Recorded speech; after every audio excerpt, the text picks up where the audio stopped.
네, 안녕하세요. 손해사정사 의학이론 강사 이하원입니다.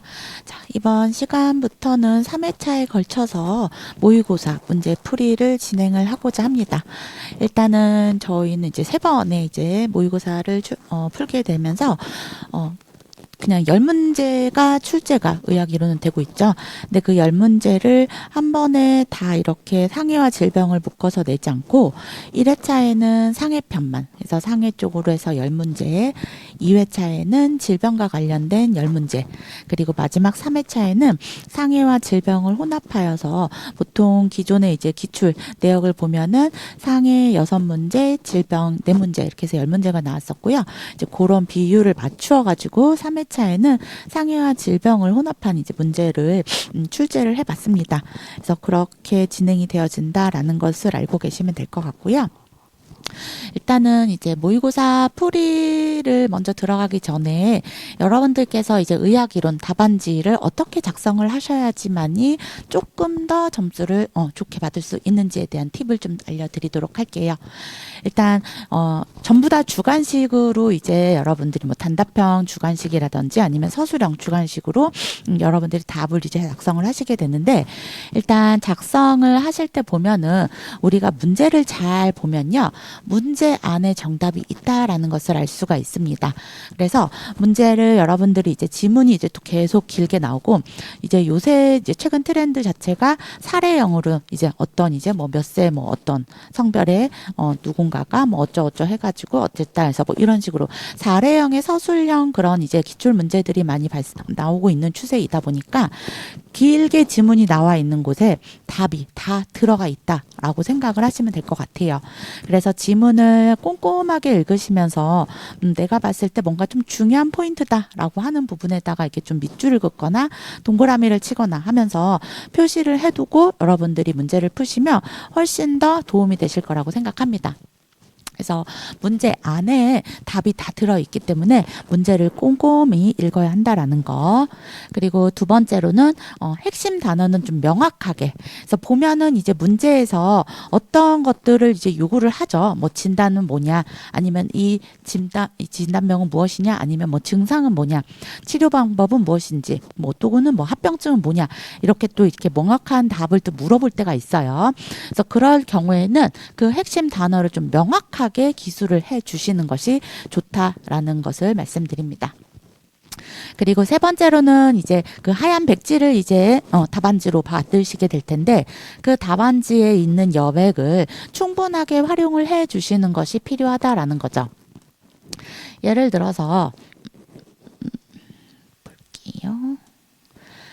답안지 안에 이제 뭐 문제를 쓰면 이제 뭐 문제가 1, 2, 3, 4 이렇게 쭉쭉쭉 나와 있을 때 뭐 1번, 2번, 3번, 4번 해서 이렇게 쭉 쓰는데, 우리가 또 보기가 좋은 떡이 또 먹기도 좋아 보인다라는 말이 있죠.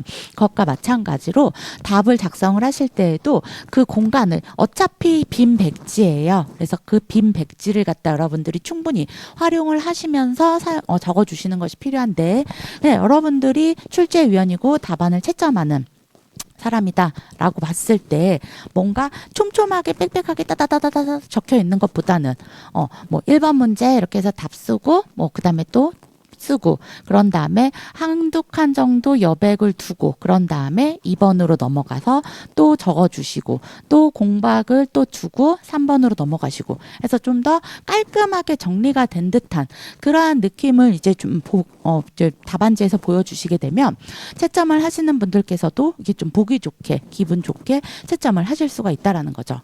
저 같은 경우에도 이제 학생들이 이제 답안지를 갖다가 제출을 했을 때 보면은 막 이렇게 촘촘하게 막 많이 이것저것 막 너무 엄청 많이 길게 적어놔요. 그러면은 이걸 또 언제 다 읽고 앉아 있냐, 또 막 약간 이런 생각이 좀 들기도 하거든요. 그래서 뭔가 주저리 길게 서술을 한다라기보다는 좀 더 깔끔하게 딱딱 답이 떨어지면서 뭔가 키워드만 딱 눈에 보일 수 있게끔 그런 식으로 여러분들이 여백을 좀 충분하게 활용을 하시면서 답안지를 작성을 해주시는 것도 도움이 될 수가 있습니다. 그리고 마지막으로 이제 네 번째로는 소번호를 활용을 해라라는 이야기인데요. 우리가 지금 뭐 기출문제 보시면 아시겠지만 그냥 1번 문제 해가지고 1번 문제가 딱 하나만 있고 하는 게 아니라 1번에서도 뭐 소가로 1번, 2번, 3번 이렇게 해서 소게 이제 여러 개의 또 질문들을 또 요구를 하고 있죠.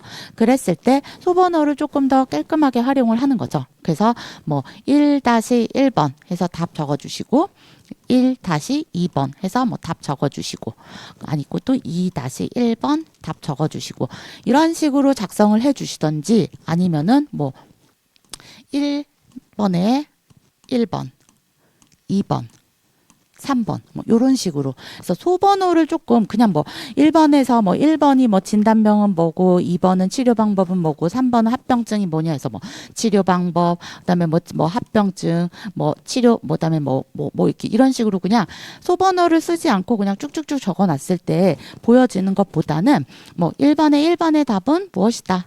2번의 답은 무엇이다 라고 이렇게 조금 깔끔하게 정리를 해 주시면 여러분들이 조금 심사위원들께서 또 채점을 하시는 데 있어서 도움이 될 수 있다라는 거예요. 그래서 그런 부분들을 갖다가 저도 이제 채점을 해보면서 느꼈던 거지만 그런 것들을 여러분들이 조금 신경을 써서 답안지를 작성을 해 주시게 되면은 아무래도 뭔가 이렇게 조금 비스무리하게 답을 적어줬을 때 어쨌든 그 답안을 채점하시는 분의 그런 주관적인 판단이 조금 더 들어가는 부분들도 없잖아 있기 때문에 그런 부분에서 좀 마이너스가 되는 부분들은 좀 줄일 수 있지 않을까라는 생각을 해봅니다. 그래서 요 이제 네 가지만 보더라도 요 네 가지만 여러분들이 좀 잘 신경 써서 문제를 풀어주시고 작성을 해주신다면 그래도 크게 어려움 없이 문제를 답안지를 제출을 하실 수 있을 것이다 라고 좀 말씀을 드리고 싶네요. 자, 본론으로 들어가서 이제 1회차 모의고사 문제풀이 진행을 하도록 하겠습니다. 1회차는 아까 말씀드린 대로 이제 상해편에 관련된 문제들이고요. 1번부터 보시게 되면은 저도 이제 약간 사례형으로 해가지고 문제들을 좀 많이 만들어 봤습니다. 42세 남성이 오토바이 운전 중에 승용차와 충돌을 하였습니다. 다 사고 당시에 헬멧을 착용하지 않았고 응급실에 도착을 했는데 의식은 명료했다라는 거죠. 그러면서 의식은 처음에 병원에 왔을 때는 의식은 있었어요. 그런데 2시간 후에 심한 두통과 구토를 호소하면서 의식이 점차 저하되었습니다. 그래서 CT를 찍었더니 두개골 골절과 함께 렌즈 모양의 고음영 병변이 관찰이 되었다라는 거죠.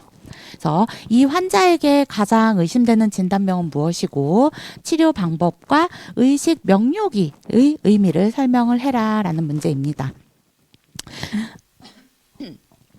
일단 처음에 환자분이 사고가 났을 때 의식은 있었는데 시간이 조금 지난 다음에 의식이 떨어졌어요. 점점 떨어졌어. 그리고 또 CT를 찍었더니 두개골의 골절도 있고 그리고 그 CT상에서 렌즈 모양으로 고음영의 병변이 관찰이 되었다라는 거죠. 그래서 여기서 이제 답이 보이죠. 렌즈 모양의 병변도 보여. 처음에는 의식이 명료했는데 시간이 지나면서 의식이 떨어졌어.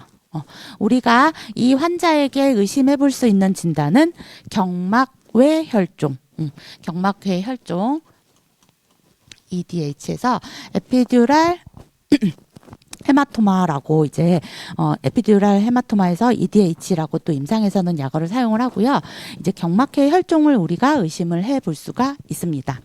그래서 이 환자에게 치료할 수 있는 방법은 일단은 혈종이 생겼어. 두개골 골절도 있긴 하지만 혈종도 생겼고 그 혈종이 커지면서 이제 의식이 처음엔 멀쩡했는데 혈종이 점점 커지면서 이제 의식이 떨어지는 거죠. 그래서 응급으로 빨리 머리를 열어서 혈종을 제거하는 응급 개두술 및 혈종 제거술을 시행을 해주셔야 합니다. 뭐 적절한 치료 방법은 무엇이냐? 혈종 생겼으니까 뭐 수술해야지. 수술 이렇게 적어놓는 것이 아니라 정확한 수술명. 그래서 응급 개두술과 혈종 제거술을 시행을 한다라고 적어주시면 됩니다.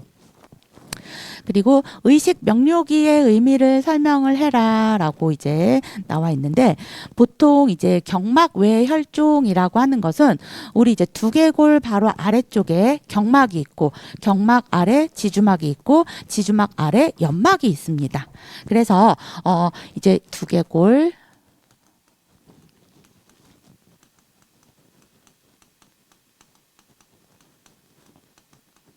이렇게 머리를 딱 이제 열었을 때 가장 바깥쪽에 머리를 싸고 있는 뼈 있고, 뼈 아래쪽에, 머리뼈 아래쪽으로 경막과 지주막, 연막이 있는데, 이 경막의 바깥쪽, 그러니까 두개골과 경막 사이에 혈종이 생긴 것이 경막 외 혈종이라고 보시면 돼요. 보통은 이제 두부 외상으로 인해서 경막 외 혈종이 많이 생긴다라고 생각을 하시면 될 것 같고, 이때 이 혈종은 좀 빠르게 커지는 그러한 이제 특성을 가지고 있습니다. 그래서 출혈이 이제 그 두개골 안쪽과 경막 사이에서 출혈이 생기면서 이제 계속 피가 고이면서 이제 굳어지겠죠. 혈종이 생기는데 이 혈액이 계속 고이면서 이제 점점 혈종이 커지면서 뇌를 압박을 하게 돼요. 그러면서 이제 우리가 CT를 촬영을 했을 때 그 압박을 하고 있는 그 혈종의 모양 자체가 볼록 렌즈처럼 보여진다라는 이야기입니다. 그래서 보통은 이제 이 경막계 혈종 환자들의 임상 증상이 처음에는 멀쩡하게 왔어. 병원에 왔는데 괜찮네 했는데 조금 시간이 지났는데 병원에서 대기를 하고 있는 과정 중에서 환자의 의식이 점점 떨어지게 되는, 이제 그런 의식이 이제 떨어지게 되는 이제 그런 상태가 나타날 수가 있다라는 거죠. 그래서 의식 명료기라고 하는 것은 외상 직후에 의식 소실이 있다가 일시적으로 회복이 돼요. 괜찮네? 라고 했다가 다시 또 안 좋아지는 이제 그런 현상을 이제 우리가 의식 명료기라고 이야기를 하게 됩니다. 그래서 빨리 이제 그 혈종을 제거를 해줘야 하는 것이 적절한 치료 방법이 될 수 있다라고 보시면 되고, 그래서 여기서도 이제 우리가 답을 작성을 할 때 제가 이제 1번 문제만 조금 예시를 보여드리도록 할게요. 그래서 1번 문제 답을 작성을 하실 때에는 이제 페이퍼에서 1번 문제에 1. 환자에게 가장 의심되는 진단명은 무엇이냐? 진단명만 적어주시면 되겠죠. 경막 외 혈종이다. 그리고 여러분들께서 또 알고 계신다면 옆에다가 EDH까지 같이 적어주시면 좋고요. 그리고 적절한 치료 방법은 무엇이냐? 2번 문제였어요. 그래서 응급 개두술 및 혈종 제거술 이렇게 적어주시면 되고, 그 다음에 3번에 의식 명료기의 의미를 설명하시오. 의식 명료기라고 하는 것은 의식이 소실되었다가, 저는 이제 그냥 좀 줄일게요. 의식이 소실되었다가 다시 이제 회복을 하였다가 일시적으로 의식이 소실되었다가 일시적으로 의식이 회복이 되었다가 다시 안 좋아지는, 악화되는 현상이다 라고 이제 그때는 서술형으로 3번은 길게 작성을 해주시면 됩니다.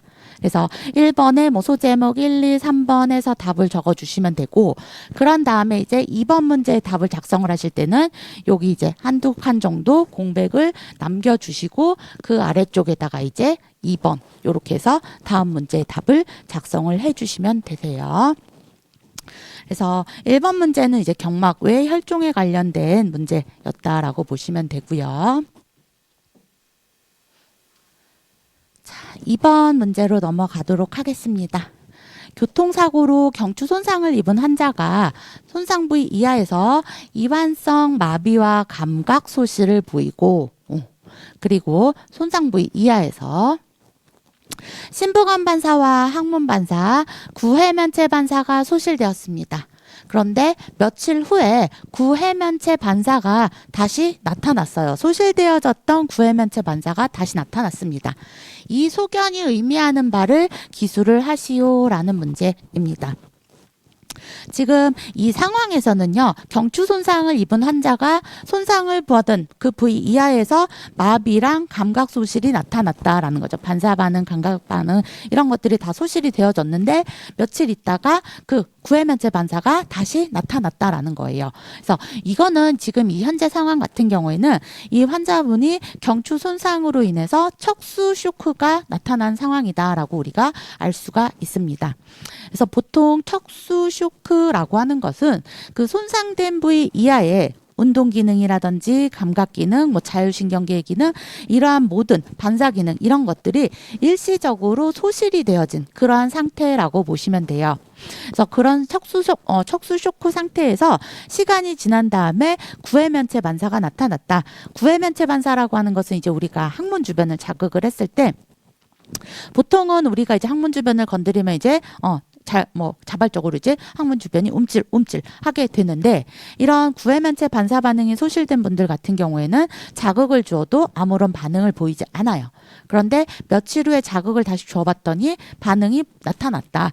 이거는요, 다시 그 손상된 그런 이제 그 운동 기능이나 감각 기능 이런 것들은 돌아오진 않았지만 손상된 척수가 조금 더 회복이 되었다라는 것을 우리가 알 수가 있습니다.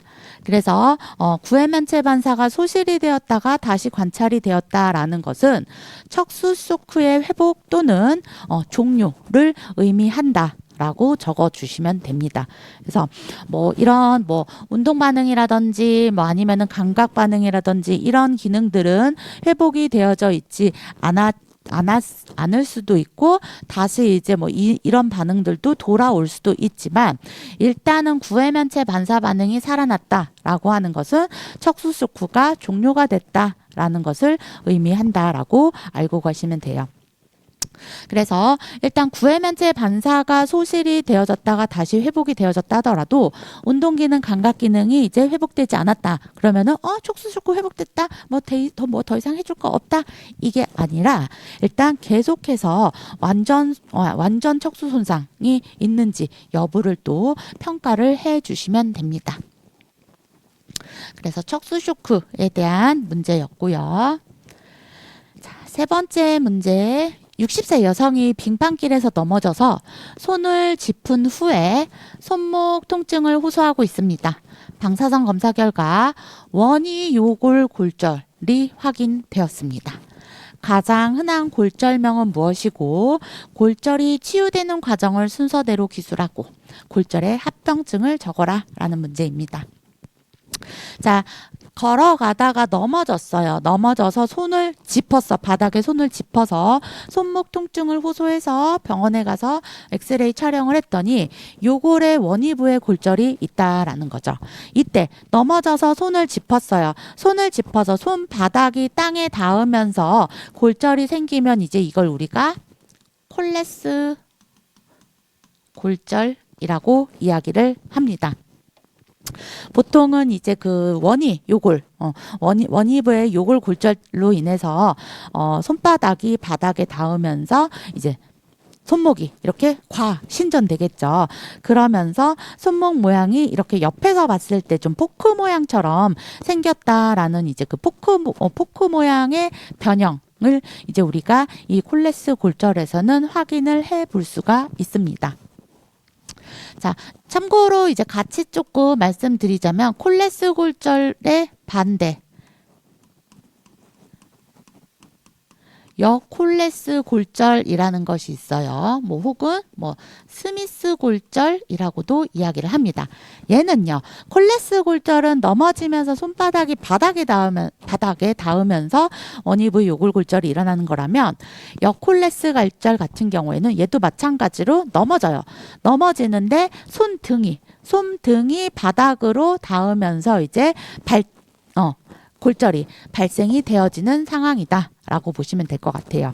그래서 콜레스 골절 같은 경우에는 손목의 과신전이 되면서 넘어지면서 손목이 과신전되면서 포크 모양의 변형, 이제 손목 변형이 나타나게 되는 것이고, 여콜레스 골절은 반대로 이제 넘어지면서 손등이 땅 바닥에 닿으면서 손목이 이렇게 굴곡이 되는 거예요. 넘어지면서. 보통 이렇게 넘어지는 경우는 크지는 않아요. 많지는 않지만 그래도 뭐 넘어질 때 내가 의식적으로 손바닥을 땅바닥에 닿으면서 짚게 되지 손등을 이렇게 다 갖다 바닥에 짚지는 않잖아요. 그런데 그런 중심을 제대로 잡지 못하고 급작스럽게 넘어졌을 경우에는 손등이 땅바닥에 닿으면서 이렇게 손목이 굴곡이 되면서 골절이 나타나게 되는 경우들도 있다라는 거죠. 그래서 그 손목의 굴곡으로 인해서 골절이 나타나게 되는 여콜레스 골절도 있다라고 같이 참고로 알고 가시면 될 것 같습니다. 자, 골절이 치유되는 과정을 순서대로 기술을 하래요. 워낙에 이제 골절이 되면 뼈가 부러지면서 그 주변의 연부 조직들을 이제 손상시키면 출혈이 나타날 수가 있게 되겠죠. 그래서 그러한 출혈들이 이제 출혈이 생기면서 피가 이제 고이게 되면서 혈종이 만들어지게 되겠죠. 그래서 혈종이 처음에 이제 형성이 되고요. 그런 다음에 부러진 뼈가 이제 빨리 붙어야 돼요. 빨리 붙기 위해서 이제 뼈가 열심히 이제 또 일을 하겠죠. 그래서 이때 혈종이 만들어지고 혈종이 제거되면서 이제 뼈가 형성이 됩니다. 가골이 형성이 되는데 이 가골이 섬유성 가골이에요. 아직까지는 단단해지지 않은 형태의 그런 이제 뼈가 만들어지게 됩니다. 그러면서 이제 얘가 시간이 지나면서 뼈가 점점 단단해지겠죠.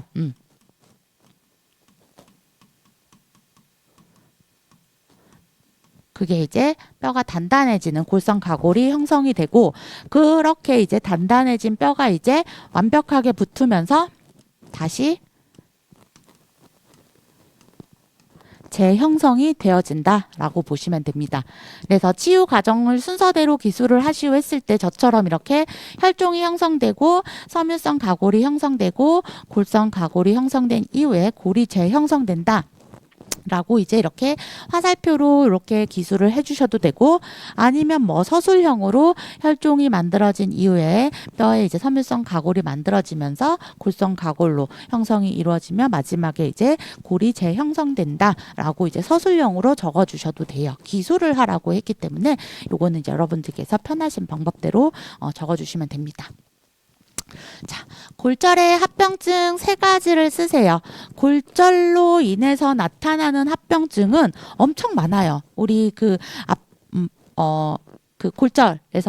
골절로 인해서 나타나는 합병증이 크게 이제 몸 전체적으로 나타나게 되는 전신합병증과 그 다음에 그 골절된 부위에서만 나타나게 되는 이제 그런 합병증인 국소합병증으로 크게 나눠볼 수가 있다라는 거죠. 그랬을 때 이제 골절이 이제 전신으로 나타났을 때 전신 합병증으로 올 수 있는 것이 가장 대표적인 게 이제 뭐 쇼크라든지 아니면은 출혈 뭐 이러한 것들이 이제 대표적이고요. 그 뭐 쇼크라든지 출혈 이런 것들은 뭐 여러분들이 뭐 적는데 크게 불편함은 없으실 거예요. 그리고 또 전신합병증으로 나타날 수 있는 게 압괴증후군이라고 하는 것이 있었죠. 일명 뭐 크러쉬 증후군이라고도 이야기를 합니다. 크러쉬 증후군이라고도 이야기를 하는데, 얘는 말 그대로 이제 압력에 의해서, 외부 압력에 의해서 장시간 이제 이제 압력을 계속 장시간 받다 보니까 그 압력을 받은 부위의 혈관이라든지 뭐 조직이라든지 신경이라든지 이런 애들이 다 이제 손상을 입어가지고 그 주변 조직의 근육 자체에 괴사가 일어나게 되는 것을 우리가 압괴증후군이라고 이야기를 해요. 보통 이런 압괴증후군 같은 경우에는 지혈대를 장시간 사용을 했다든지 뭐 수술대 위에서 이제 뭐 환자분이 마취를 물론 전신 마취를 하는 경우에 뭐 마취 때문에 환자가 움직이지 않겠지만 혹시나 발생할 수 있는 위험성을 예방하기 위해서 이제 또 환자를 또 이제 묶어 놓기도 하거든요. 이제 그런 이제 수술이 길어지는 경우에 장시간 이제 묶여 있으면서 그 묶여 있는 부위에 그 묶임의 압력에 의해서 또 이런 압계 증후군이 또 나타날 수가 있습니다. 그리고 또 전신으로 올 수 있는 게 심부정맥 혈전증, DVT 증후군이라고 또 이야기를 해요. 그래서 이거는 그냥 여러분들이 그냥 뭐 올 수 있는 거 아무거나 적어주셔도 돼요. 일단 여기서는 골절의 합병증이라고만 얘기를 했기 때문에 전신합병증, 국소합병증 뭐 이런 것 나누지 않고 그냥 여러분들이 생각나는 합병증을 적어주시면 되는데 뭐 예를 들어서 골절의 전신합병증 3개를 써라. 아니면 골절의 국소적인 합병증을 써라. 뭐 이런 식으로 이제 문제가 나오게 되면은 얘네 둘을 좀 구분을 해서 적어 주실 필요는 있겠죠. 그래서, 요거를 좀 지울게요.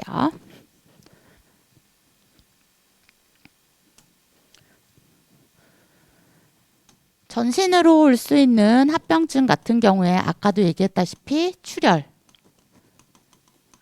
쇼크, 그 다음에 압계 증후군, 그리고 또 네 번째로 올 수 있는 게 뭐냐? DVT 증후군.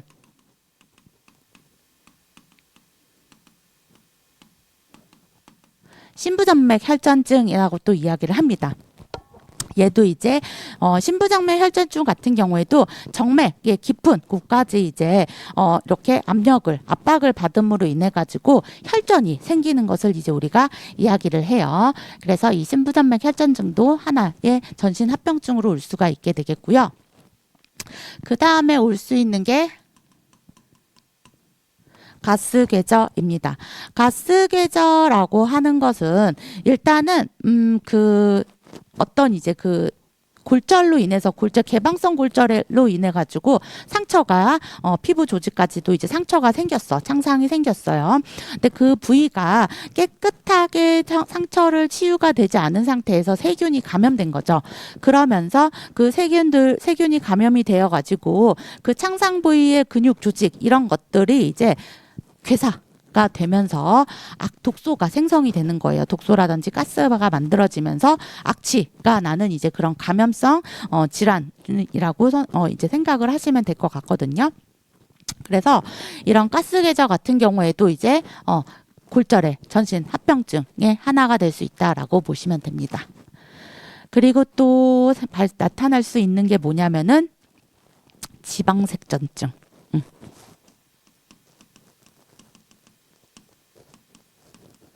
지방색전증이 있습니다. 그래서 색전이라고 하는 것은 이제 혈액내를 떠돌아다니는 이제 어떤 액체, 작은 덩어리라고 생각을 하시면 돼요. 그래서 이 색전이 이제 폐라든지 말초 혈관에서 지방 덩어리가 이제 하나의 색전으로 만들어지면서 얘가 이제 막 여기저기 떠돌아다니는 거죠. 지방 덩어리가 지방색전이라고 하는 것은 이제 지방 덩어리가 하나로 이제 만들어져 색전으로 지방이 이제 색전으로 만들어져 가지고 나타나게 되는 게 지방색전증인데 이 지방색전증 같은 경우에는 흔하게 나타나지는 않아요.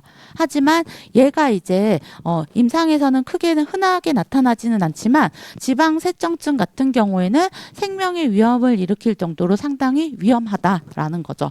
왜냐하면은 혈액내를 얘가 지방 덩어리가 떠돌아다니다가 어느 좁은 혈관에 가가지고 여기 혈관을 딱 막아버려. 그러면은 요 부분에 혈류의 흐름이 이루어지지 않기 때문에 정말 최악의 경우에는 사망까지도 할 수가 있는 그런 위험한 상황이기 때문에 요런 지방색전증도 골절의 전신 합병증의 하나로 우리가 볼 수가 있다라고 보시면 됩니다. 그리고 또 이제 7번째가 폐색전증.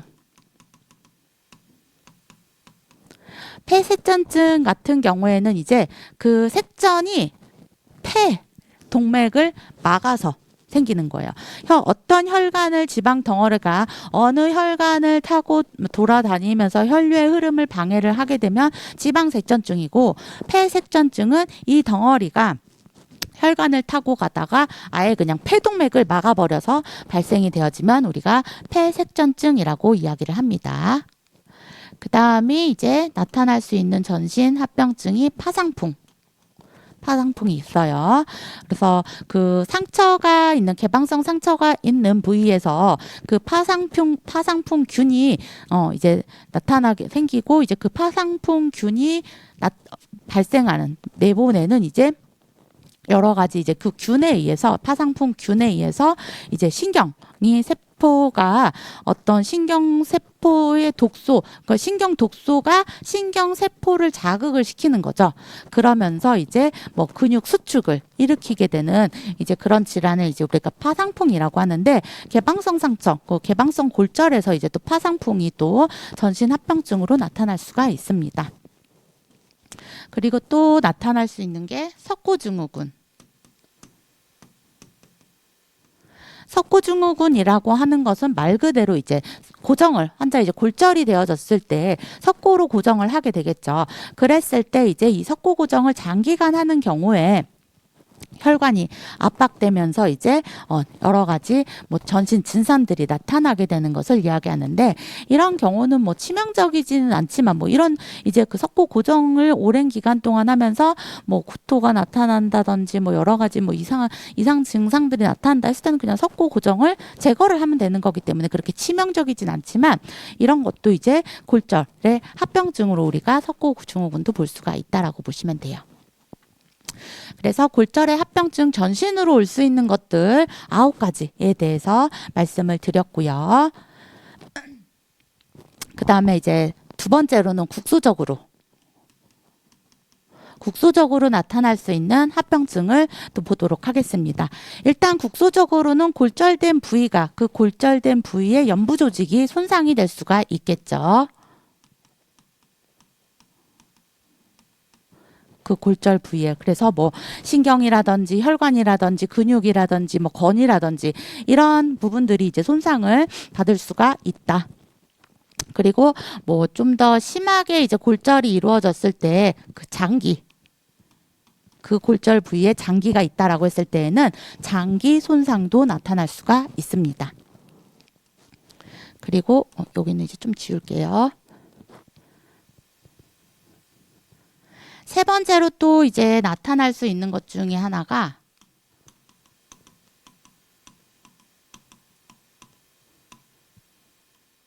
구획증후군이에요. 그래서 구획증후군이라고 하는 것은 이제 그 말 그대로 이제 이런 구획들이 있어요.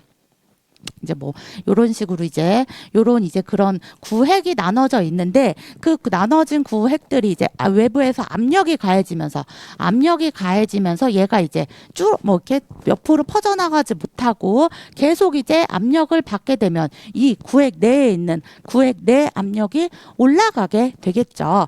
그러면서 이제 압력이 올라가게 되면서 그곳에 이제 동맥이라든지 혈관 이런 것들을 압박을 하게 되면서 혈관의 혈류의 흐름이 원활하지 않게 됩니다. 혈류의 흐름이 원활하지 않게 되니까 결국에는 괴사가 일어날 수밖에 없다라는 거죠.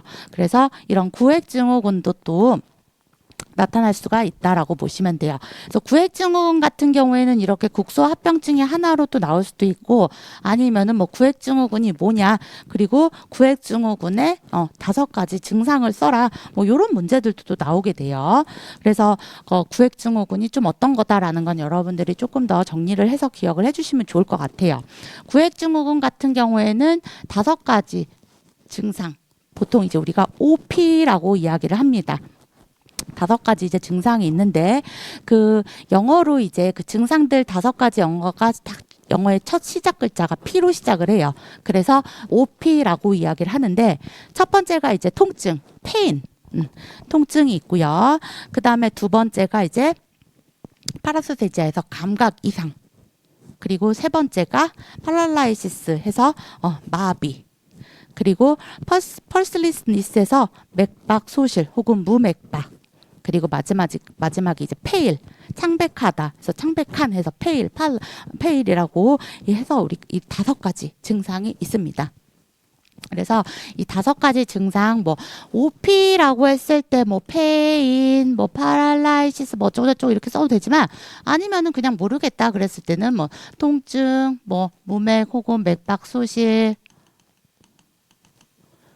그 다음에 감각 이상 그 다음에 마비, 그 다음에 또 하나가 뭐 있어? 페임, 플라이시스, 마비, 그 다음에 또 하나가 뭐였죠? 창백, 페이. 요렇게 5가지 요렇게 한국말로 또 적어 주셔도 되고, 기왕이면 이 5가지의 영어 OP, 영어로 시작되는 그 영어도 좀 같이 알고 계시면 좋을 것 같아요.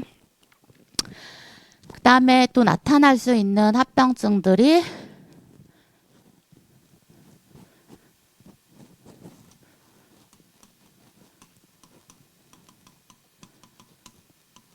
지연유압, 뭐 불유압, 부정유압,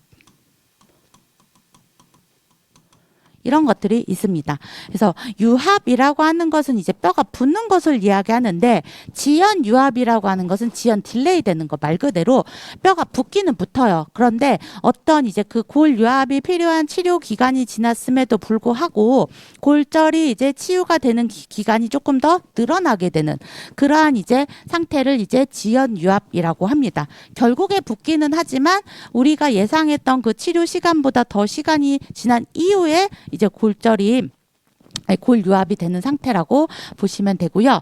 불유합은 아니불, 한자로 아니불자 써서 유합이 되지 않은, 그러니까 뼈가 붙지 않은 그런 상태라고 보시면 됩니다.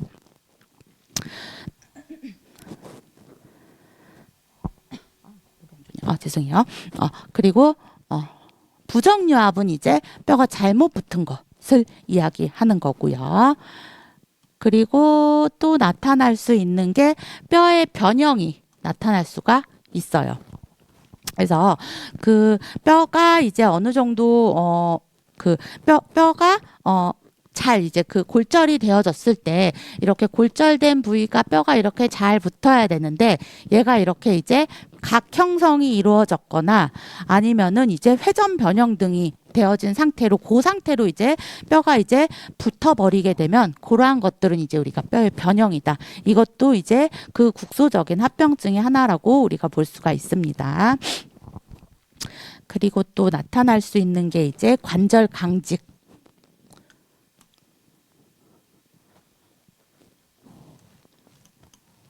8번. 관절 강직도 나타날 수가 있어요. 일단은 강직이라고 하는 것은 이제 그 관절의 움직임이 뻣뻣해지는, 이게 움직임이 자유롭지 못하거나 이제 관절이 뻣뻣해지는 상태를 이제 관절 강직이라고 이야기를 하는데, 일단 뭐 관절면 자체에 유착이 생겼다든지 아니면은 두 개의 그 뼈 자체가 같이 접합이 되어서 관절 기능이 제대로 이루어지지 않음으로 인해서 또 관절 강직이 또 나타날 수가 있습니다. 그리고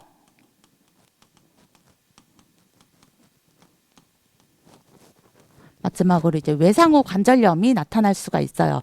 특히나 이제 그 체중이 부하되는 그런 아래쪽 하지 관절, 하지 관절 쪽으로 해가지고서 뼈가 제대로 이제 붙지 않고 비정상적인 상태로 뭐 유합이 됐다든지 했을 경우에 이제 염증이 생기면서 관절에 염증이 생기면서 이제 이것이 또 하나의 합병증으로 또 나타날 수가 있습니다.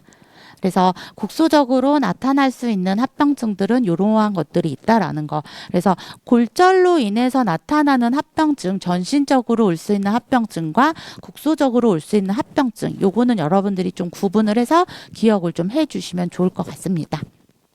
그래서 문제에서는 뭐 3가지를 쓰시오라고 이야기를 했기 때문에 그냥 뭐 국소적인 혹은 전신적인 합병증 중에서 그냥 아무거나 3가지 이상만 적어주시면은 뭐 맞게 되는 거죠. 자, 4번째 문제 보겠습니다. 52세 남성이 야간 보행 중에 승용차에 치여서 응급실로 이송되었습니다. 사고 직후에는 의식은 혼미하였으나 통증을 자극에는 일단 사고 직후에 의식은 혼미하였지만 통증 자극에는 눈을 뜨고 피하려는 반응을 보였습니다. 의식은 이제 완전히 뭐 명료한 상태는 아니지만 자극을 주면은 반응은 보이는 그러한 상태였어요. 두피에 열상이 있고 반복적으로 구토와 심한 두통을 호소하고 있습니다. 도착 1시간 직후부터 의식 수준이 더 저하되어져 있고 오른쪽 눈이 좌측보다 동공 자체가 커졌으며 빛 반응이 조금 둔해지는 것을 보였습니다. 뇌 CT에서 측두부 뇌 자상과 주변 부종 그리고 중선 편의가 관찰이 되었습니다. 이때 두개내압 상승 시 나타날 수 있는 음상 증상을 4가지 이상 쓰고 이 환자에게 시행을 해야 할 초기 치료 원칙을 쓰라라고 이야기를 하고 있습니다. 지금 이 환자는 이제 어쨌든 교통사고가 난 다음에 의식은 조금 명료한 상태는 아니지만 자극을 주어졌을 때는 자극에 대한 반응은 보이고 있는 상태입니다. 근데 시간이 지나면서 의식이 더 떨어지고 그리고 우측의 오른쪽 동공 자체가 이제 조금 더 왼쪽보다 커진 상태에서 빛 반응도 둔해지고 있는 그런 이제 상황이었죠.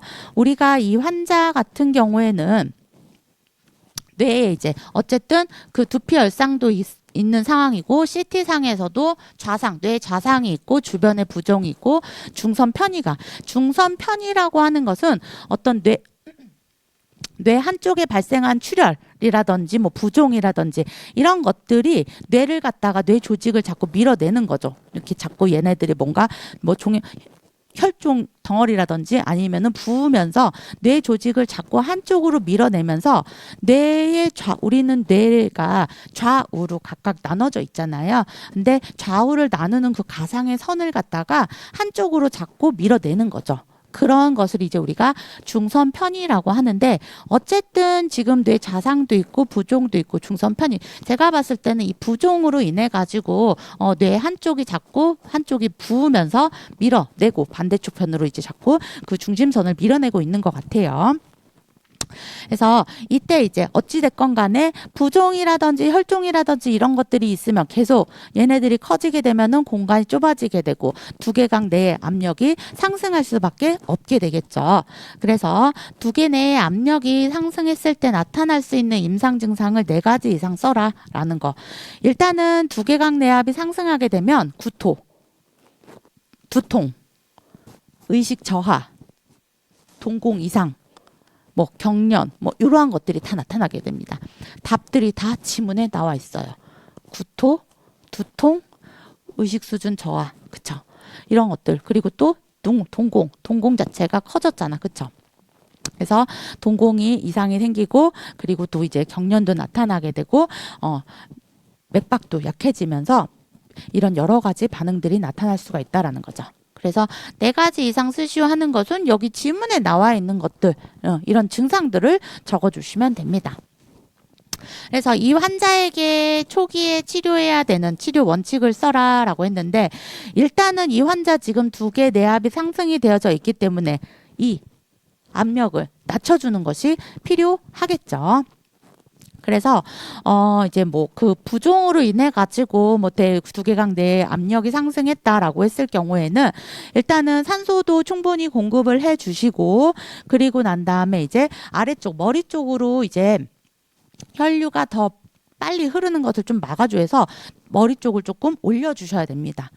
그래서 두부 쪽 거상을 좀 해주시면 좋고 그리고 이제 그 고장액 같은 것들을 써가지고 바깥쪽으로 이제 그 쌓여져 있는 그런 수분이라든지 막 이런 애들을 갖다가 바깥쪽으로 이동을 시켜가지고 압력을 좀 낮춰주시는 것이 필요해요.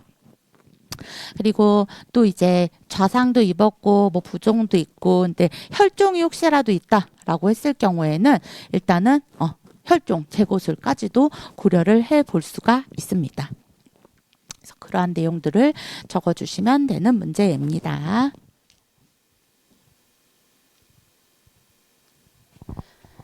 자, 5번째 문제는요. 72세 여성이 집 화장실에서 넘어져서 좌측의 고관절 통증을 호소하였습니다. 넘어질 당시에 엉덩방아를 찧었고 이후에 일어났는데 걷지를 못하고 병원에 가서 진찰을 했더니 좌측의 하지가 짧아지고 외회전되어 있었습니다. 엑스레이를 찍었더니 좌측 대퇴골 경부에 전이골절이 있는 것이 확인되었습니다. 이 환자는 과거 골다공증을 또 진단을 받은 적이 있다라는 거죠. 그래서 이 환자의 골절명을 쓰고 골절의 특징을 적어주시고 이 환자에게서 이 골절의 명을 쓰고 골절의 특징을 설명하고 이 골절에서 나타날 수 있는 가장 큰 합병증과 그 합병증이 나타나는 이유를 써라. 그리고 나이가 많으신 분이에요. 72세. 고령에서 수술적인 치료가 필요한 이유에 대해서도 좀 적어라 라는 문제입니다. 자, 일단은 이 환자분 엑스레이 촬영했더니만 대퇴골의 경부 전이 골절이 확인이 되었습니다. 진단명은 그래서 골절명은 대퇴부 경부 골절이라고 보시면 돼요. 그래서 대퇴골 경부 이제 이렇게 뼈가 이렇게 있다면 경부 쪽은 이제 이 위쪽 부분을 이야기하겠죠. 이 경부에 이제 골절이 나타나게 되면서 얘가 이제 살짝 넘어졌어요. 거실에서 화장실에서 넘어졌는데 엉덩방아 쪘는데 걷지도 못하고 그래서 병원에 갔더니만은 엑스레이 찍었더니 좌측의 대퇴부에 대퇴골 경부에 전이골절이 있다라는 거. 그래서 이 위쪽 부분이 골절이 되어져 있는 상태라고 보시면 돼요. 아예 그냥 지문에서 골절명이 나와 있죠. 대퇴골 경부 골절이라고 적어주시면 되고, 대퇴부 경부 골절 같은 경우에는 이렇게 답이 또 여기 나와 있습니다. 하지가 짧아지고 또 외회전되는 그러한 특징을 가지고 있다라는 거죠. 그리고 또 통증이 있기 때문에 잘 걷지 못하는 보행장애가 나타날 수가 있습니다. 그래서 대퇴골 경부골절이 골절명은 그래서 이 골절의 특징은 하지가 환측 하지가 짧아지고 외회전되며 그리고 통증으로 인한 보행장애가 나타난다. 이렇게 적어주시면 될 것 같아요. 그러면 이 대퇴골의 그 경부골절의 가장 큰 합병증은 무엇이냐?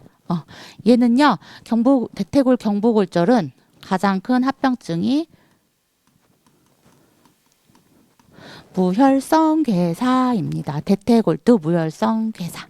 골두 부분에 이제 이 대퇴골의 골두가 이제 고관절에 같이 이제 접합이 되면서 우리가 다리를 움직일 수가 있어요.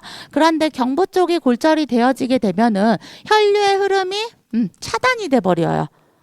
경부 쪽에서 혈류의 흐름이 차단이 되어지다 보니까 혈액의 흐름이 원활하게 되어지지 않으면서 산소 공급, 영양분 공급이 제대로 이루어지지 않게 되겠죠. 그러므로 괴사가 나타날 수가 있다라는 거죠. 그래서 대퇴골두 무혈성 괴사가 합병증으로 나타날 수가 있다라고 적어주시면 되고, 왜 그러냐? 그 이유는 이제 대퇴골의 경부는 대퇴골두가 지나다니는 혈관이 대퇴골두로 가는 혈관이 지나다니는 부위이기 때문이다. 이렇게 적어주시면 됩니다. 고령자에게서 수술적인 치료가 필요한 이유를 설명을 해라. 일단은 우리가 이제 이분 지금 다리 대퇴골의 골절이 있기 때문에 일단 침상 안정을 취해야 되는 상황이에요. 그런데 나이가 많으신 분들 같은 경우에는 오랜 기간 동안 침상에서 그 와상 생활을 하시게 됐을 경우에 뭐 욕창이라든지 아니면은 그 근력이 감소한다든지 아니면 뭐 폐렴이라든지 이러한 여러 가지 합병증들을 일으킬 수가 있습니다. 그렇기 때문에 되도록이면은 조기에 빨리 수술을 통해 가지고 이제 환자분들이 또 빨리 움직일 수 있게끔 해주는 것이 좀 필요하거든요. 그래서 웬만하면은 이제 수술적인 치료를 좀 빨리 이제 조기에 수술을 하려고 한다라고 보시면 돼요. 근데 이분 같은 경우에는 이제 좀 과거에 골다공증 진단을 받은 적이 있기 때문에 수술 여부도 조금 불확실한 상황입니다.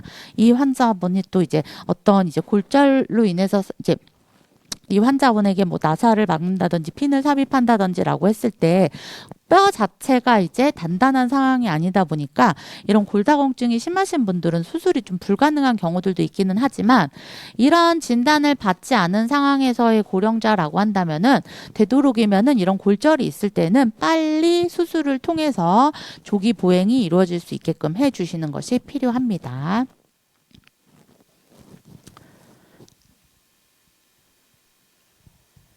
자, 여섯 번째 문제는요. 25세 남성이 이제 유도 선수예요.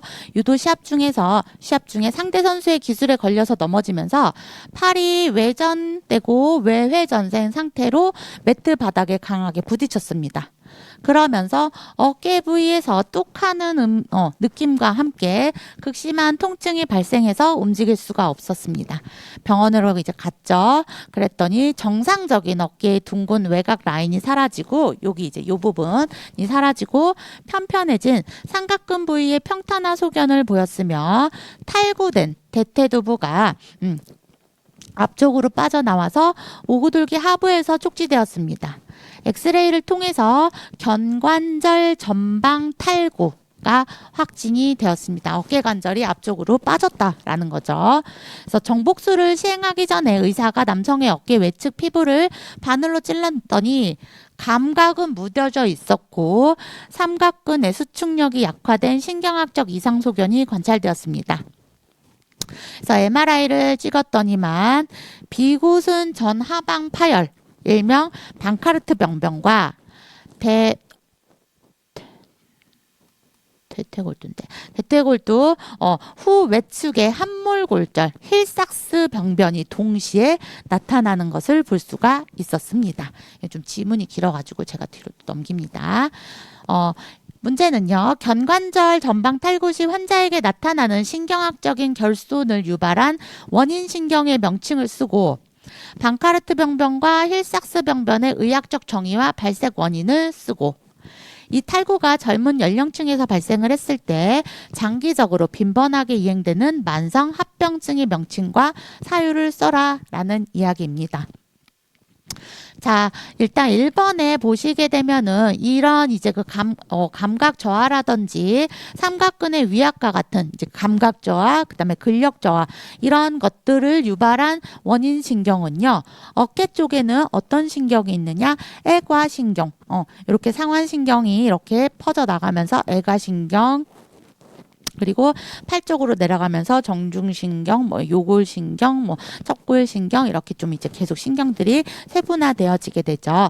그래서 어깨 관절 쪽 아래쪽에 있는 애과신경 손상으로 인해 가지고 이런 신경학적인 결손이 나타나게 되는 것을 볼 수가 있습니다. 그리고 방카르트 병변과 힐삭스 병변이 뭐냐라는 것을 적어주시면 되는데 얘도 보면은요. 앞쪽에서 보시게 되면 방카르트 병변, 비구순 전하방 파열이다. 그 다음에 힐삭스 병변, 대퇴골두 후 외측 함몰골절이다. 이렇게 다 나와 있어요. 그래서 요거를 갖다가 그냥 적어주시면 되고 정의는 그렇게 적어주시면 되고 발생 원인 같은 경우에는 일단 방카르트 병변 같은 경우에는 어깨가 앞쪽으로 빠질 때 그러니까 전방 탈구가 이루어질 때 인대가 뼈를 당기면서 파열이 되는 것이 이제 방카르트 병변이라고 보시면 됩니다. 그리고 힐삭스 병변 같은 경우에는 이제 탈구가 됐을 때 어깨 탈구가 됐을 때 위쪽 팔에 있는 관절 소켓 그래서 관절 와 부분이라고 하는 부분 그 와의 가장자리를 강하게 찍어서 누름으로 인해 가지고 이제 이 힐삭스 병변이 생긴다라고 보시면 돼요. 그래서 그러한 내용들을 적어주시면 되고 이게 이제 이런 이제 어깨 탈구가 젊은 친구들에게서 발생이 되었을 때 만성 합병증으로 올 수 있는 것은 무엇이냐? 자꾸 이 젊은 층에서는요 우리 어깨 한번 빠지게 되면은 수시로 빠지게 돼요. 그래서 습관적인 경관절의 탈구. 그래서 습관성 경관절 탈구 혹은 재발성 경관절 탈구 이런 식으로 적어주시면 됩니다. 보통은 젊은 층에서는요. 이런 관절하순의 인대가 치유되는 그 치유력 자체가 많이 떨어지고 또 많이 움직이잖아요. 젊은 친구들이. 그래서 활동성이 높기 때문에 재발률이 80% 이상이 된다라고 해요. 그러니까 한 번 빠지면 젊은 층에서는 자꾸 이제 수시로 습관성으로 어깨가 빠지게 된다라고 보시면 되는데 그 이유는 그 젊은 층에서의 관절하순의 인대 치유력이 떨어져 있기 때문이다 라고 보시면 돼요. 그리고 또 활동성도 높기 때문이다. 이렇게 적어주시면 됩니다. 참고로 이제 이렇게 어깨 관절, 경관절이 탈구됐을 때 정복을 시키는 방법들이 5가지가 있었어요. 이 정복법, 경관절 탈구 정복법 5가지는 여러분들이 다 기억을 이제는 하고 계셔야 합니다. 스팀슨 방법, 그리고 미리 방법, 히포크라테스 방법, 그리고 코코 방법, 견인, 역견인 방법, 이렇게 5가지 이제 정보법이 있고, 이 중에서 가장 안전하면서 가장 많이 사용하게 되어지는 방법이 스팀슨 방법이다라는 거죠. 그래서 스팀슨 방법 같은 경우에는 환자를 엎드려서 눕혀 놓은 다음에 손목에다가 추를 매달아 가지고 20분 정도 달아 놓으면서 자연스럽게 정복이 이루어지는 정복 방법이라고 보시면 되고요. 미리 방법 같은 경우에는 환자를 이제 똑바로 눕힙니다. 그래서 똑바로 눕힌 상태에서 이 상지를 내회전, 외회전 시켜가면서 가볍게 이제 그 관절 와 속으로 이 어깨 골두를 밀어 넣는 거죠. 그리고 히포크라테스 방법 같은 경우에는 이제 환자분 똑바로 누운 상태에서 시술자의 발을 환자의 이 겨드랑이에다가 끼운 다음에 양손으로 환자 손목을 잡고 그리고 잡아 당겨가지고 상지를 내회전, 외회전 시켜서 골두를 밀어 넣는 방법이라고 보시면 돼요. 그리고 코커 방법 같은 경우에는 주관절을 90도로 굴곡시켜 가지고 1분 동안 잡아당긴 다음에 상지를 외회전 시켜서 흉부 전면까지 중심까지 상안골을 외회전 시킨 다음에 이 탈구된 쪽에 손을 경관절 부위로 옮기는 그런 동작을 하는 방법인데, 요거는 좀 위험한 방법이고 해서 많이는 사용은 하지는 않는다라고 보시면 돼요. 과거에는 사용을 했었고 지금은 사용은 하지 않습니다. 그리고 견인, 역견인 방법 같은 경우에는 시술자가 앞쪽에서 잡아당기고 그리고 보조자가 수건을 반대편 환자의 반대편 이제 팔에다가 이렇게 끼워 넣어가지고 이제 반대로 이렇게 사선으로 잡아당기는 거죠. 잡아당기면서 시술자가 내회전, 외회전 시켜서 밀어 넣는 방법을 견인, 역견인 방법이라고 합니다. 그래서 이렇게 참고로 경관절, 어깨 관절을 탈구를 정복하는 방법이 이렇게 있다, 5가지가 있다라는 것도 같이 좀 기억을 해주시면 좋을 것 같아요. 자, 7번째 문제는요.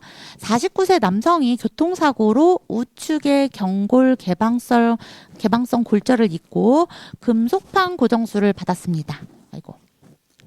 수술 후에 4개월이 지나도 골절 부위 통증이 지속되었고 상처 부위에서 간헐적으로 진물이 나오고 있습니다. 엑스레이에서는 골절선이 여전히 보인 상태이고 혈액검사에서 염증 수치가 올라갔습니다.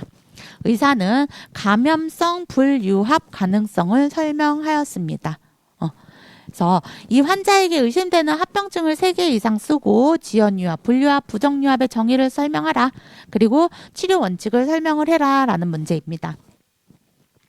일단은 이 환자에게 의심되는 합병증 같은 경우에는 지금 이 의사가 뭐 엑스레이 찍고 뭐 혈액 검사도 했더니 지금 염증 수치도 올라가 있고 그다음에 엑스레이를 찍었더니 골절선도 계속 보이고 있어.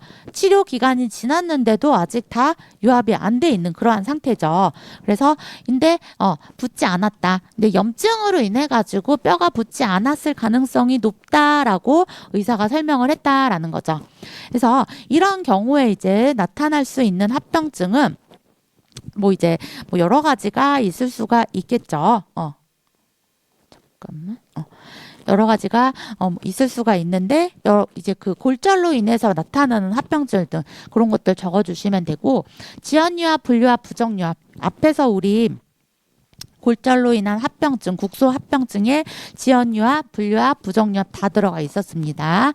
지연유압은 치료 기간이 지났음에도 불구하고 골유압이 늦어지는 그러한 상태다. 그리고 불유압이라고 하는 것은 시간이 충분히 지났는데도 불구하고 골절의 치유가 완벽하게 진행되지 않은 상태이다. 그리고 부정유압 같은 경우에는 이제 뼈가 붓기는 했지만 얘가 이제 각형성이라든지 회전 변형 등과 같은 그런 것들로 인해서 잘못된 위치로 뼈가 붙은 그런 상태를 부정유압이라고 한다. 그래서 그거를 서술을 해서 작성을 해주시면 되는 거고요. 이때 이제 치료 같은 경우에는 일단 지금 감염성 분류압의 가능성을 설명을 했기 때문에 감염의 위험성이 있다. 감염 치료해야겠죠. 그래서 일단은 상처 부위를 깨끗하게 이제 감염이 되지 않게 깨끗하게 세척을 해주고 그리고 또 이제 그 주변에 조직들이 괴사가 돼 있는 부분 조직들을 다 잘라내면서 혈류의 흐름을 원활하게 도와주는 변연절제술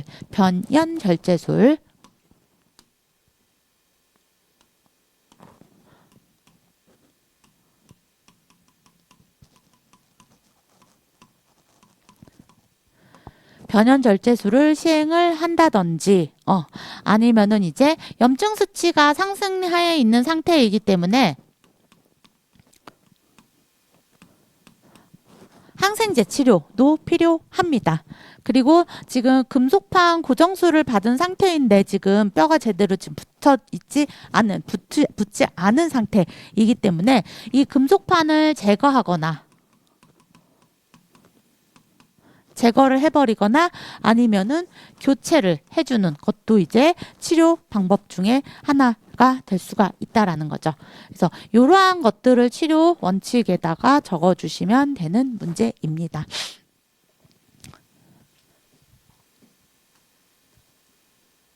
자, 8번째 문제는요.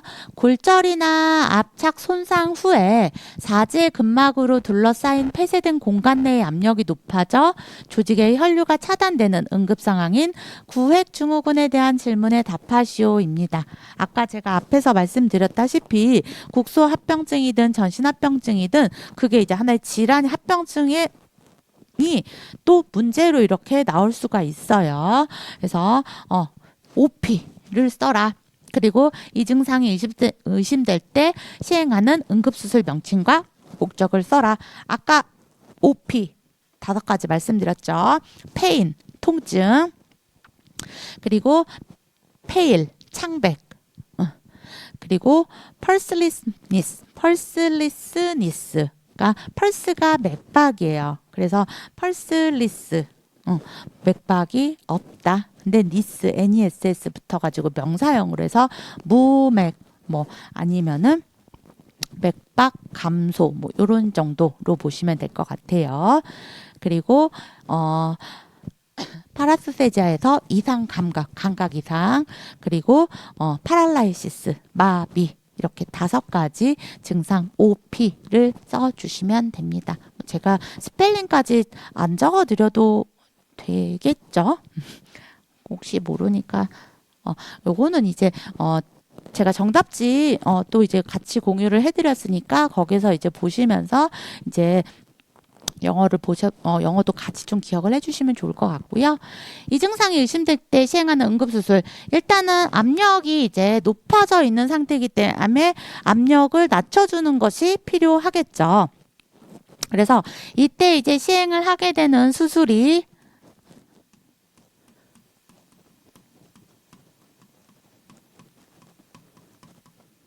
근막 절개술입니다.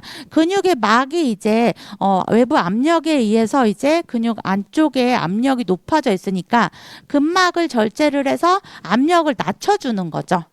그래서 혈류의 흐름을 원활하게 빠르게 회복을 시켜주고 근육이라든지 신경이라든지 이런 것들이 괴사되지 않게끔 이제 하기 위해서 시행을 하는 수술이다라고 보시면 돼요. 그래서 근막 절개술 이렇게 적어놓고 수술하는 이유 구획 내부 압력 감소를 시켜서 혈류 흐름 원활하게 하고 그다음에 근육 그다음에 신경 이런 것들의 괴사를 방지하기 위해서이다 라고 적어주시면 되는 문제입니다.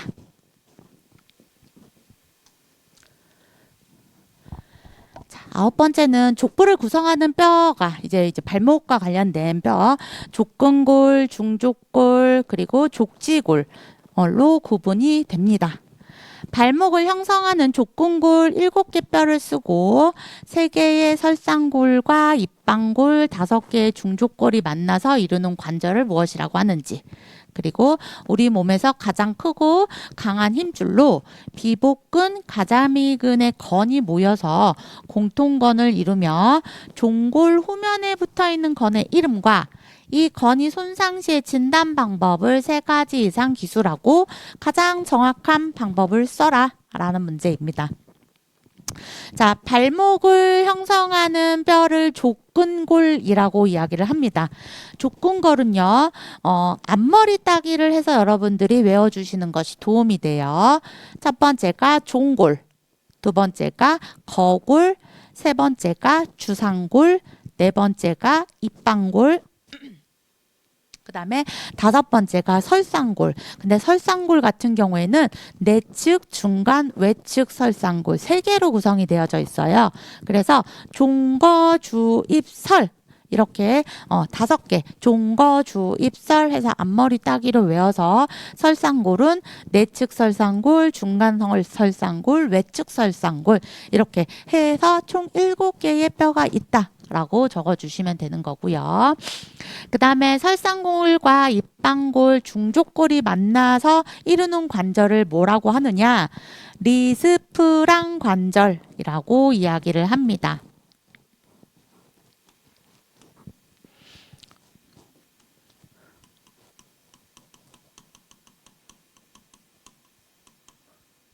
그래서 설상골, 입방골, 중족골이 만나서 이루는 관절, 리스프랑 관절이다 라고 보시면 되고, 그다음에 이 3번에 가자미근과 비복근 그리고 종골 후면에 붙어 있는 건 다 들어보셨을 거예요. 아킬레스건이라고 우리가 이야기를 합니다. 그래서 아킬레스건이 손상이 되었을 때 이제 우리가 진단을 할 수 있는 방법 3가지 이상 써라 했는데, 뭐 엑스레이, 그다음에 뭐 초음파, 뭐 MRI 뭐 이런 검사들 당연히 하고 할 수 있고, 가장 정확한 검사는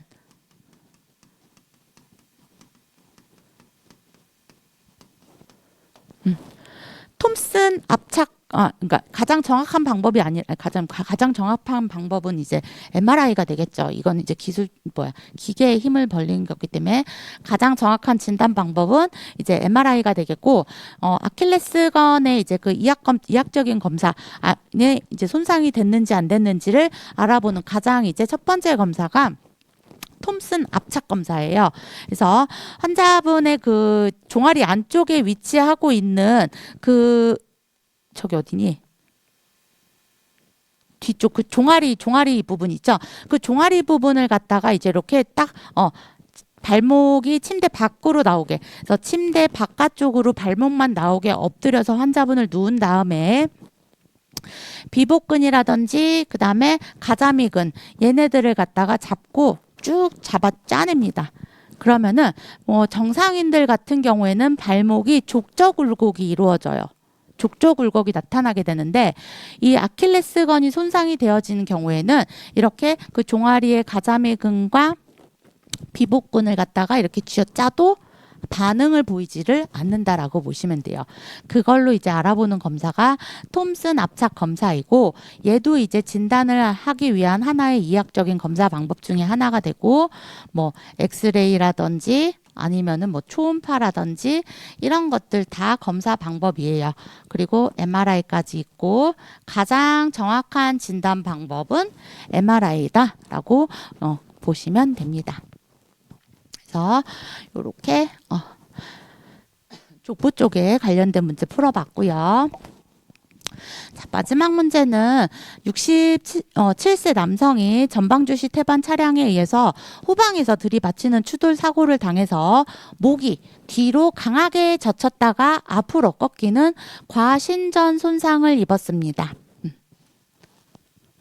남성은 평소 목 디스크와 경추관 협착증으로 치료를 받던 중이었고, 사고 직후 응급실로 이송된 남성은 사지마비 증상을 보였는데, 특이하게도 다리 근력은 다소 유지돼서 스스로 발가락은 어느 정도 움직일 수 있는 반면에 팔과 손가락은 완전히 마비돼서 물건을 전혀 쥘 수 없는 심각한 비대칭적 위약 증상을 보이고 있습니다.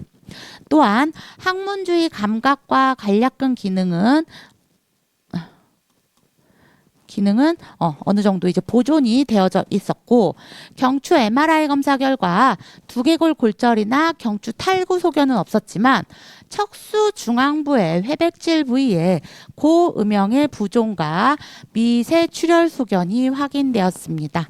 일단 골절이나 탈구는 없는데 척수에 문제가 있는 것이 MRI상에서 나타났어요. 남성에게 발생한 불완전 척수 손상의 정확한 임상적 증후군을 명칭을 쓰시오. 이 환자에게서 하지가 아닌 상지 마비가 압도적으로 심하게 나타나는 이유를 해부학적 특성과 관련해서 설명을 하시오라고 이야기를 하고 있습니다. 일단은 지금 이 환자분 어쨌든 간에 이제 자동차 사고로 인해 가지고 목이 뒤로 강하게 젖혔다가 앞으로 꺾이는 그런 이제 과신전 손상을 입은 상태인데, 또 디스크, 목 디스크에다가 또 이제 척추관 협착까지 또 가지고 있는 환자분이에요. 그래서 병원에 갔더니만 상지는 움직일 수가 없고 하지는 어느 정도 움직임이 가능하다라는 그런 이제 상황이고, MRI를 찍었더니 골절, 탈구 이런 것들은 없지만 척수에 문제가 있는 것이 발견이 되었다. 그래서 지금 이 지문에서 보시게 되면은 여러분들이 이제 불완전 척수 손상이 이제 종류가 여러 가지가 있는 걸 아실 거예요. 그 불완전 척수 손상의 종류들 중에서 이 상황이 어떤 어떤 이제 척수 손상인지를 알고 적어주셔야 되는 문제입니다. 그래서 지금 이 환자분 같은 경우에는 일단은 하지는 움직일 수 있어. 근데 상지는 마비가 됐어. 이거는요, 중심척수 증후군으로 우리가 의심을 해볼 수가 있습니다. 그래서 그 경추 지금 이제 환자 목이 꺾였잖아요. 그래서 경추 중심부가 손상이 돼서 발생이 되는 이제 거의 그 불완전 척수 손상에서는 가장 흔하게 발생되는 그런 이제 척수 손상이 중심척수 증후군인데, 얘는 이제 말 그대로 경추 중심부가 손상이 되면서 나타나게 되는 라고 보시면 됩니다. 그래서 이 중심척수 증후군 같은 경우에는 특징이 뭐냐면은 방금 여기 지문에서도 보여지다시피 상지 마비, 그리고 하지는 어느 정도 기능이 저하되어져 있는, 마비까지는 아니지만 기능 저하 만 있다라고 보시면 됩니다. 그래서 그러니까 하지보다는 상지 쪽으로 기능 저하가 훨씬 더 심하게 나타나는 것이 중심척수 증후군이다라고 보시면 돼요. 해부학적 특성과 관련해서 상지 마비가 심하게 나타나는 이유를 설명을 하래요.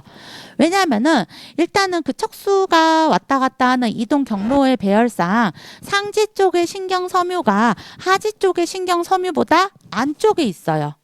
그렇기 때문에 상지 쪽의 마비가 훨씬 더 심할 수밖에 없다라고 적어주시면 됩니다.